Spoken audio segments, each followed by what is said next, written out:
पुरुष भगवान की जय। बोले हे महाराज, अब आप जो है भगवान के छठे ज्योतिर्लिंग की कथा हमें सुनाएं, जो भीमा शंकर नाम से जगत में व्याप्त हुआ। इस प्रकार भगवान भोले शंकर के रूप में स्थापित हुए उस कथा को आप सुनाएं। सूत जी सौनकादि ऋषियों से कहते हैं, हे ऋषियों, काम रूप विधे देसे शंकरो लोक काम्यया अवतीर्ण स्वयं साक्षात् कल्याणा सुख भजनम। अवतीर्ण स्वयं साक्षात् कल्याणा सुख भजनम। हे ऋषियों, भगवान का वह सस्तम जो ज्योतिर्लिंग है वो समस्त जनमानस के कल्याण करने वाला है। यदि किंचित जब भी जीव के जीवन में कोई भी कष्ट आता है, उस कष्ट की निवृत्ति के लिए वह प्रभु जो है भीमा शंकर के रूप में अवतरित हुए हैं। हे मुनीश्वरों, लोक कल्याण की भावना से जो है उस लिंग का स्थापन हुआ है। आप लोग ध्यान पूर्वक सुने। मैं आप सभी को भगवान के उस सस्तम ज्योतिर्लिंग की कथा कहता हूं कि भीम नाम महावीरो राक्षसे भृतपुरा द्विजा दुखदः सर्वभूतानां धर्मध्वज करं सदा धर्मध्वंस करं सदा। सूत जी सौनकादि ऋषियों से कहते हैं, हे ऋषियों, पुरा काल में एक भीमा नाम का महान दैत्य हुआ। बोले महाराज, कौन था ये भीमा? इस भीमा के माता पिता कौन थे? बोले इस भीमा की मां थी करकटी। बोले पिता कौन थे? बोले करकटी के पति यूं तो विराट थे, लेकिन इस भीमा का जो है खरदूषण के द्वारा करकटी के गर्भ से जन्म हुआ। बोले महाराज, हम समझे नहीं। जब पति विराट था तो खरदूषण से कैसे पैदा हो गया? आप विस्तार पूर्वक श्रवण करा। तब सूत जी सौनकादि ऋषियों से कहते हैं, हे ऋषियों,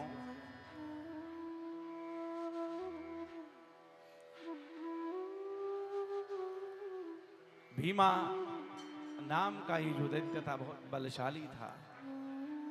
इस बलशाली दैत्य की मां का नाम करकटी था। खरदूषण और करकटी के संसर्ग से जो है इस भीमा का जन्म हुआ। ये भीमा अपनी मां के संग शय्य पर्वत पर जो है निरंतर निवास करता था।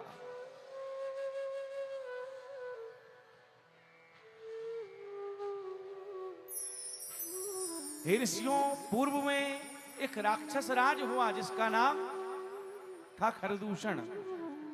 वो खरदूषण जो है भगवान रामचंद्र के हाथों जो उसको वीर गति प्राप्त हुई।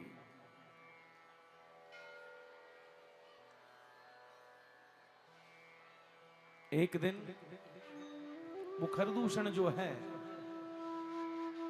शय्य नामक पर्वत पर आया, और शय्य नामक पर्वत पर जो है इस करकटी को एकांत में देखा। तो करकटी को एकांत में देख करके उसके रूप, माधुर्य, लावण्य, सौंदर्य को देख करके व्यामोहित हो गया, मुग्ध हो गया।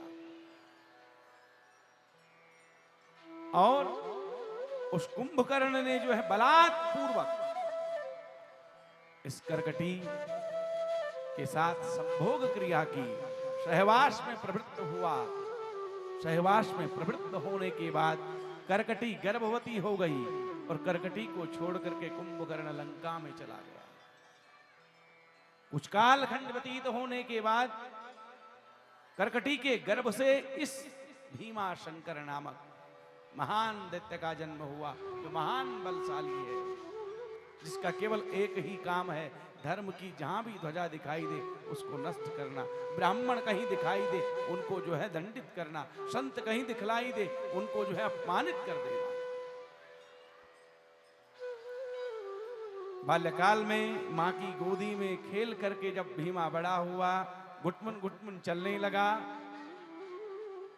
अब खड़े होकर के जब चलने लगा तो एक दिन जो है बड़े प्रेम से भीमा ने अपनी मां करकटी से पूछा, बोले मां ये बता मेरे पिता का नाम क्या है? वो कहां रहते हैं? वो हमारे इस सह्य पर्वत पर आते क्यों नहीं? हे मां तू इस सह्य पर्वत पर अकेली क्यों रहती है? क्या पिताश्री को कभी तेरी याद नहीं आती? क्या तुझे उनकी याद नहीं आती? मां तू स्पष्ट रूप से बोल, मेरा पिता कौन है, मेरा जनक कौन है जिसने मुझे जन्म दिया है, मैं सुनना चाहता हूं। तब करकटी कहने लगी,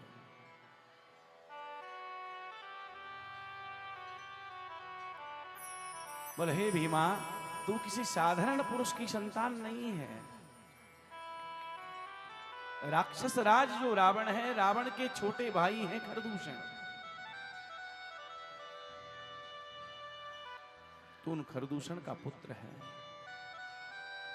हे भीमा यूं तो विवाह जो है मेरा विराध नामक पुत्र के जीव के संग में हुआ था, लेकिन वो विराध जो है श्री रामचंद्र के हाथों जो है वीर गति को प्राप्त हो गए। मैं अकेली थी, कैसे संसार में अपने आप को रखती, कैसे चलाती, कैसे गुजर बसर करती। एक दिन जो है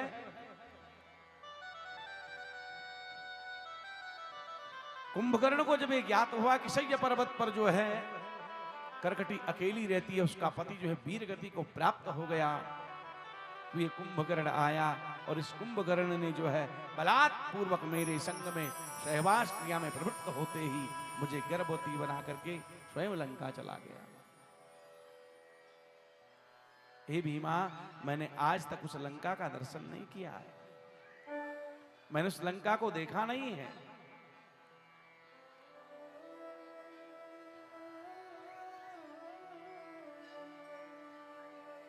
भीमा ने पूछा, मैया मेरे नाना नानी का नाम क्या है? मेरे नाना नानी कौन थे?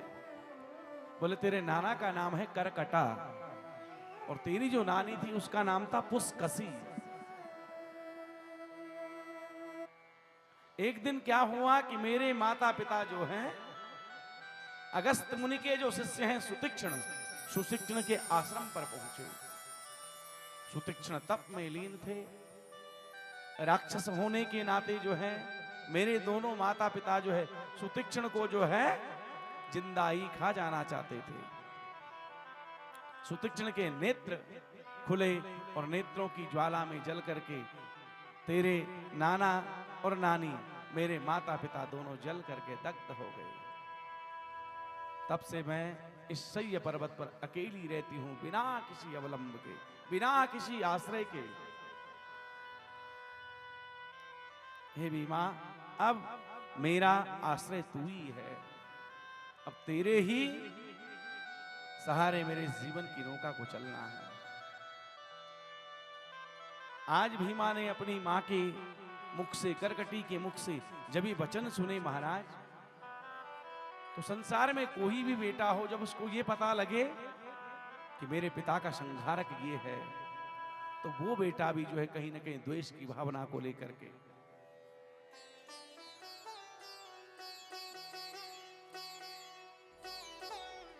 संहार की भावना को लेकर के, प्रतिशोध की भावना को लेकर के महाराज क्रोधित हो सकता है। लेकिन ये तो स्वयं में बलशाली है, वीर पुरुष है। मां के मुख से जब ये सुना कि मेरे पिता, मेरे नाना, मेरी नानी, इन सब को मारने वाला केवल और केवल वो विष्णु है, द्रोह की भावना का जन्म हुआ, विद्वेष का जन्म हुआ, क्रोधित हो गया। क्या करूं, कैसे प्रतिशोध की ज्वाला को शांत करूं, कैसे मैं जो है इस विष्णु से प्रतिशोध लूं। तो महाराज संकल्प ले लिया और संकल्प लेकर के जो है जंगल में गया और जंगल में महाराज 1000 वर्षों तक ब्रह्मा जी के ध्यान में लीन रहा। दोनों हाथ खड़े करते हुए एक पांव पर भीमा खड़ा है। ब्रह्मणे नमः, ब्रह्मणे नमः, ब्रह्मणे नमः। ब्रह्मा जी का अजपा जाप करने लगा। अजपा जाप करते करते क्या हुआ महाराज कि भीमा के शिरोभाग से तेज पुंज जो है निकलने लगा। वो तेज पुंज इस तरह से संसार में व्याप्त हुआ, देवता जलने लगे महाराज, झुलसने लगे, देवताओं को तपन होने लगी। संसार में जितने भी राजा महाराजा थे, जितने भी जनमानस थे, सब महाराज उस तेज के तपन से जलने लगे। आज इंद्रादि देवता जो है ब्रह्मा जी के पास में आए। ब्रह्मा जी के पास आकर के महाराज अनुनय विनय करने लगे। बोले भगवान, आपका भक्त वह भीमा आपके ध्यान में लीन है, आप शीघ्र जाकर के उसको दर्शन दे, वरदान दे। बोले शीघ्रता क्यों? बोले महाराज उसके सिरोभाग से एक पुंज निकल रहा है, उस तेज पुंज से जो है समस्त देवता जो है तपन से जो है तड़प रहे हैं, आप शीघ्र जाकर के उसको वरदान दीजिए। तब महाराज ब्रह्मदेव ने देवताओं के दुख को दूर करने के लिए आज जो है हंस पर आरूढ़ हुए, हंस को आज्ञा करी और हंस महाराज उस स्थान पर पहुंचा जहां भीमा जो है ब्रह्मणे नमः, ब्रह्मणे नमः, ब्रह्मणे नमः इस प्रकार से जो है भगवान का जपा जाप कर रहा है। उसी वक्त ब्रह्मा जी आए। ब्रह्मा जी ने कहा, हे भीमा, मैं तेरे तप से प्रसन्न हो गया हूं, वरदान मांग। वरम ब्रूहि, वरम ब्रूहि, क्या चाहिए?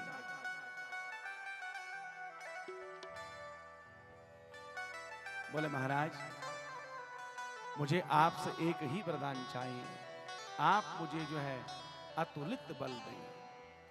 आप मेरे शरीर में इतना बल दें कि उस बल का था कोई संसार में पा ना पाए, देवता भी उस बल का था ना पा पाए। तब महाराज ब्रह्मा जी ने तथास्तु कहकर के अंतर्धान हुए। भीमा घर आया, वो घर आते ही जो है अपनी माँ के चरणों में वंदन करते हुए कहता, बोले माँ अब मैं तुझे अपना बल पौरुष दिखाऊंगा। जिन देवताओं ने जो है मेरे पिता को मारा, मेरे नाना नानी को मारा, जिन्होंने माँ मुझे बिना बाप का रखा, मैं अब उनसे एक एक करके प्रतिशोध करते हुए बतला लूंगा। और महाराज सर्वप्रथम जो है स्वर्ग पर चढ़ाई की। स्वर्ग पर चढ़ाई करते ही देवराज इंद्र के उस दैवलोक को महाराज अपने कब्जे में ले लिया। देवराज इंद्र को जो है सिंहासन से निकाल करके बाहर निकाल दिया। स्वयं जो है महाराज देवताओं का राजा बन गया। इतना ही नहीं, भूमंडल पर जितने भी छोटे बड़े राजा थे, उन सारे राजाओं पर जो है इसने अपना अधिकार जमा लिया।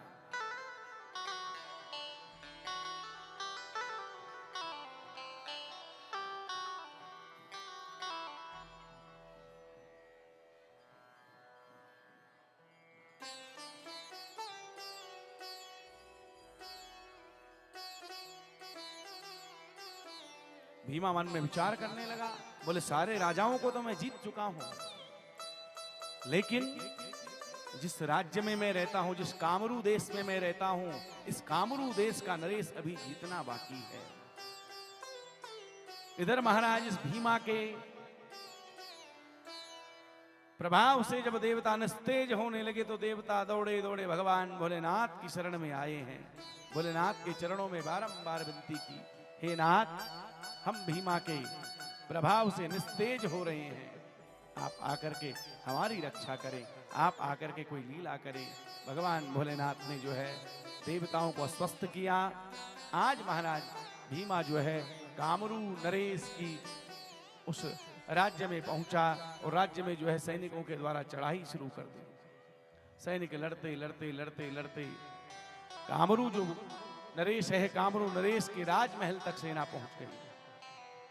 ब्रह्मा जी के द्वारा वरदान था महाराज, युद्ध में इससे कोई जीत सकता नहीं था। कामरू नरेश ने अपने उस राजमहल को बचाने के लिए बहुत प्रयास किया, बहुत परिश्रम किया, बहुत युद्ध किया, लेकिन युद्ध का परिणाम ये हुआ कि भीमा को जीत हासिल हो गई। कामरू हार गए महाराज। इस भीमा ने उस कामरू नरेश को जो है महाराज रस्सी से बांध लिया और बांध करके फिर पीटने लगा, मारने लगा।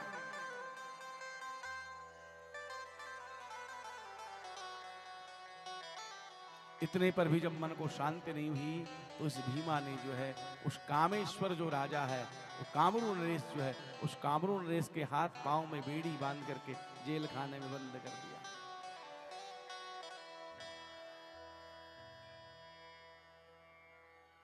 लेकिन वो कामरू नरेश जो है भगवान भोलेनाथ का परम भक्त था। उसकी पत्नी का नाम था महाराज दक्षिणा। दोनों नित्य जो है भगवान भोलेनाथ का पूजन करते थे। जेल खाने में बंद है, लेकिन जेल खाने में भी भगवान का भजन करना नहीं छोड़ा। क्यों? क्योंकि भगवान का ही एक ऐसा नाम है जो जीव को भवपार करता है। तो महाराज कामरू नरेश ने जो है कहीं से मृदिका बनाई और मृदिका मंगा करके जो है लिंग का निर्माण किया और महाराज उस लिंग पर जो है भगवान भोलेनाथ का भजन करने लगा, अजपा जाप करने लगा। नमः शिवाय, ओम नमः शिवाय, ओम नमः शिवाय। अनेक प्रकार से अजपा जाप जो है कामरू प्रदेश का वह नरेश जब करने लगा महाराज, तो किसी ने जो है भीमसेन, ये भीमा शंकर जो है भीमा शंकर के कान में आकर के कहा, बोले भीमा तुम ऐसे ही जो है मदमस्त होकर के राजों का भोग कर रहे हो, तुम्हें कुछ खबर भी है? बोले क्यों, क्या हुआ?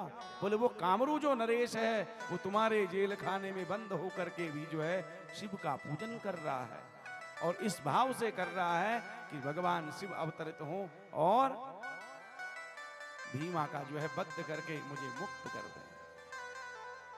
भीमा को जब ये पता चला महाराज, भीमा सेना लेकर के पहुंचा। कारक ग्रह के द्वार को खोल दिया गया। क्या देखता है भीमा कि भगवान भोलेनाथ के ध्यान में दोनों पति पत्नी लीन है, भजन कर रहे हैं, मनन कर रहे हैं, जापा जाप हो रहा है महाराज। भीमा ने कहा, बोले हे कामरू सच सच बता, तो किस भावना से, किस संकल्प से इस पूजन को कर रहा है? क्या तू सच में मेरी मृत्यु चाहता है? यदि सच कहेगा तो बच जाएगा और यदि तनिक झूठ बोलने का प्रयास किया तो सर्वथा मृत्यु को प्राप्त होगा। कामरू ने इसने कोई उत्तर नहीं दिया महाराज। ओम नमः शिवाय, ओम नमः शिवाय, ओम नमः शिवाय। अजपा जाप जब करने लगा तो महाराज भीमा का क्रोध जो है आग बबूला हो गया। क्रोध पूर्वक जो है अपने खड्ग से जो ही जो है कामरू पर महाराज प्रहार करने का प्रयास किया, उसी वक्त क्या हुआ, उस दिव्य ज्योतिर्लिंग से भगवान भोलेनाथ प्रकट हो गए। भगवान भोलेनाथ को प्रकट देखते हुए भीमा बहुत बलशाली था, प्रतापी था महाराज, एकाएक बाणों की बौछार लगा दी। भगवान भोलेनाथ ने अपने त्रिशूल से सारे बाणों का निराकरण किया।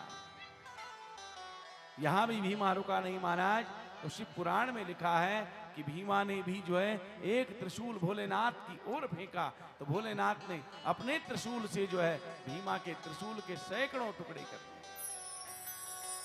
इस भीमा के पास एक शक्ति थी महाराज,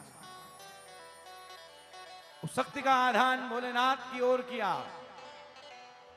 तो महाराज उस शक्ति का भी जो है भगवान भोलेनाथ ने त्रिशूल से निराकरण कर दिया। भीमा के पास मात्र एक शस्त्र बचा है जिससे कोई बच नहीं सकता। उस शस्त्र का नाम है महाराज पट्टिस नाम का शस्त्र।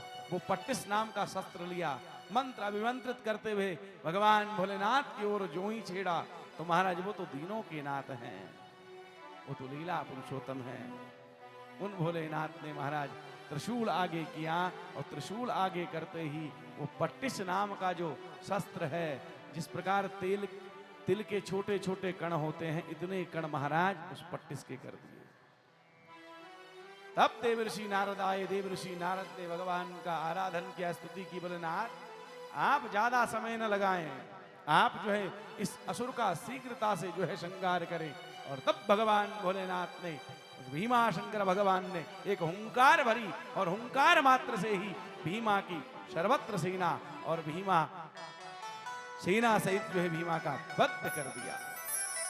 हे ऋषियों, इस प्रकार जो है जब कामरू ने देखा इस लिंग से ही परमात्मा प्रकट हुए हैं, तो कामरू भगवान के चरणों में नतमस्तक होकर के विनती करने लगा, प्रभु आज जिस प्रकार आपने मेरी कष्ट की निवृत्ति के लिए लिंग से प्रकट होकर के मुझे दर्श दिया है, जब कोई भी मेरे इस स्थान पर पहुंचे और आपका आराधन करे, आपका पूजन करे, आपका भजन करे, हे नाथ, उस जीव की मनोकामनाएं पूर्ण हो।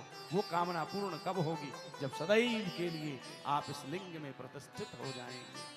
और भक्त के आराधन पर भगवान को प्रतिष्ठित हो जाना पड़ता है। और उसी वक्त जो है भगवान भीमा शंकर के उस दिव्य ज्योतिर्लिंग से प्रकट हो गए। बोल भीमा शंकर भगवान की जय।